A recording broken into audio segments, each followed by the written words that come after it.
Hello बच्चों, स्वागत आप सभी का मेरे चैनल यानी कि एनसीईआरटी सॉल्यूशन पर। तो मैं हूं आपकी मेंटर और मैं आपको करा रही थी क्लास 7th की एनसीईआरटी आपको यहाँ पे कराने वाली थी। और एनसीईआरटी में हमने शुरू कर रखी थी इंग्लिश, और इंग्लिश की समरी हम कर रहे थे।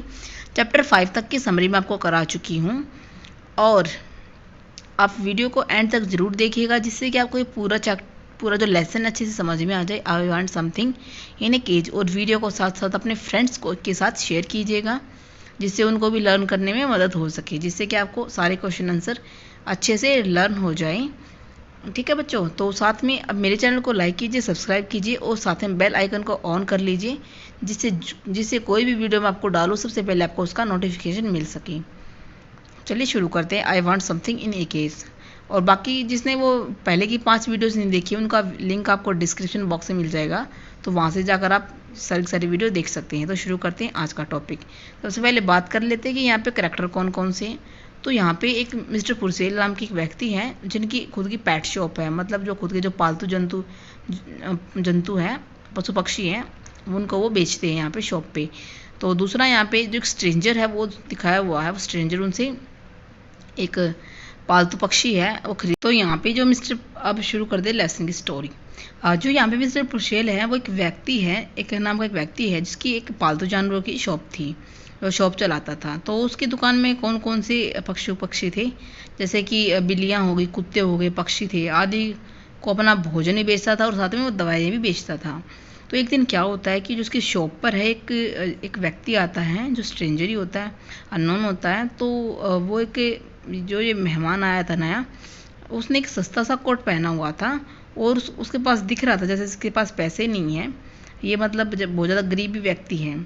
तो जैसे ही उसने दुकान की वस्तुओं पर नज़र डाली, तो उसको एक वहाँ पे उसने एक पिंजरा देखा, तो एक पिंजरे को चुन लेता है। तो वो मिस्टर पुरसेल से कहता है कि मुझे पिंजरे में कुछ चाहिए, I want something in a cage.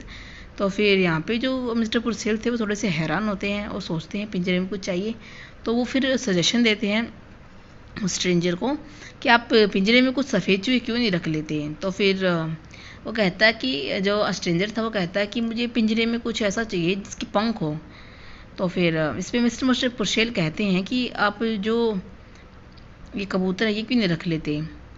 तो फिर जो पुरसेल है वो कहता है कि आप ये डक खरीद लीजिए। तो डक के बारे में बताते हैं, फिर वो एग्री हो जाता है और डक खरीद लेता है। तो वहाँ पे जो मिस्टर पुरसेल थे वो कहते हैं कि जो इनकी ठीक कीमत है वो $55 है, $55 में ठीक लगाया मैंने, आप ले लीजिए। तो फिर इस पर जो मेहमान है, जो स्ट्रेंजर था, वो कहता है कि मेरे पास तो कुल मिलाकर $5 ही है, तो आप देख लीजिए $5 में हो पाएगा नहीं हो पाएगा। तो मिस्टर पुरसेल जैसे कैलकुलेट करते हैं कि $5 में भी उनको 50 सेंट, मतलब कुछ ना कुछ को मुनाफा हो रहा था। तो तब भी वो उसको एग्री हो जाते हैं और उसको दे देते हैं। क्या दे देते हैं, वो फाख्ता, वो जो डक थी वो दे देती हैं।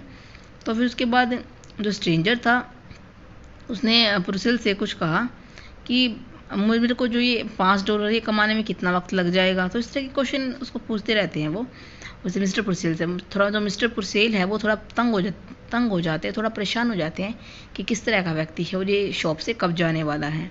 तो फिर जो स्ट्रेंजर था वो कहता है कि मुझे ये $5 कमाने कम से कम भी 10 साल लग जाएंगे। ठीक है, तो ऐसा कहकर वो वहाँ से शॉप से चला जाता है। तो जो मिस्टर पुरसेल है उसको थोड़ा देखते हैं शॉप से जाने के बाद ये क्या कर रहा है क्या नहीं कर रहा। तो उसको खिड़की से जाकर देखते हैं, तो वो देखता है कि जो स्ट्रेंजर था वो जो डक थी उनको पिंजरे से रिहा कर रहा था 1 बाय 1 करके। तो वहाँ से वो उसको दोनों को रिहा कर देता है। तो मिस्टर पुरसेल को ऐसा लगता है जैसे उसको किसी ने ठग लिया हो। एक तो उसको वे जो डक थी इतनी पसंद थी, उसने उसको $5 में ही बेच दिया था $55 की बजाय। लेकिन इसने क्या किया, इसने दोनों जो डक थी उनको रिहा कर दिया। एक्चुअल में जो एक कहानी है यहाँ से पता लगता है कि जो ये अतिथि है, जो ये मेहमान यहाँ पे स्ट्रेंजर यहाँ पे आया था, ये 10 साल तक कहाँ रहा था, जेल में रहा था। तो उसको पता था कि जो फ्रीडम होती है, जो स्वतंत्रता होती है, उसकी क्या वैल्यू। और इस कहानी से हमें ये सीखने को मिलता है कि हमें कभी भी किसी जीवित जानवर को कैद नहीं करना चाहिए और न ही उन्हें किसी तरह का नुकसान पहुंचाना चाहिए, क्योंकि सबको अपनी जो फ्रीडम होती है वो बहुत ज़्यादा प्यारी होती है।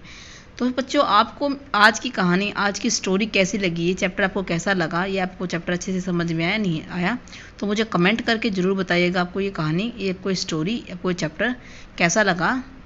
तो बने रहिए मेरे साथ मेरी वीडियोज़ पर, मेरे चैनल को कर लीजिए लाइक एंड सब्सक्राइब, और साथ साथ कीजिएगा अपने फ्रेंड्स के साथ शेयर। तो आज के लिए इतना ही। Thank you so much, thanks for watching. मिलते हैं आगे नेक्स्ट वीडियो में।